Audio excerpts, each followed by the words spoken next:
Hi, എല്ലാവർക്കും നമസ്കാരം. ഞാൻ അടിപൊളിയായിട്ടുള്ള ഒരു ബീഫ് അച്ചാറാണ് ഉണ്ടാക്കാൻ പോകുന്നത്. അതിനുവേണ്ടി ഞാൻ 3 കിലോ ബീഫ് ചെറുതായി അരിഞ്ഞെടുത്ത് വാങ്ങിച്ചിട്ടുണ്ട്.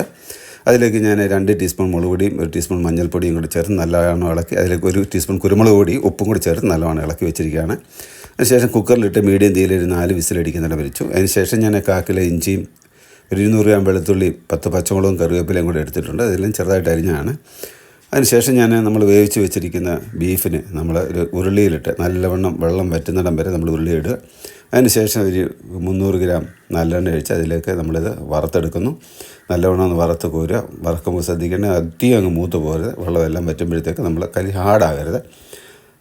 വാങ്ങി വെച്ചതിന് ശേഷം നമ്മൾ വീണ്ടും ഒരു ഉരുളി വെക്കുക. ഒരു 300 ഗ്രാം നമ്മുടെ നല്ലെണ്ണ വീണ്ടും ഒഴിക്കുക. കടുകിട്ട് പൊട്ടിക്കുക.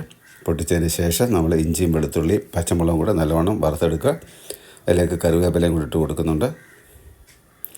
എന്നിട്ട് നമ്മൾ അതെല്ലാം ഒന്ന് മൂത്ത് നല്ലൊരു ഗോൾഡൻ ബ്രൗൺ ആകുമ്പോഴത്തേക്ക് ഞാനൊരു 100 ഗ്രാം മുളക് പൊടിയും 2 ടീസ്പൂൺ മഞ്ഞൾപ്പൊടിയും ഉപ്പും കൂടെ ചേർത്ത് ഇളക്കുക. അതിലേക്ക് ഞാൻ 200 ഗ്രാം നമ്മൾ വിനീഗരിയും കൂടെ ഒഴിച്ച് കൊടുത്തിട്ടുണ്ട്.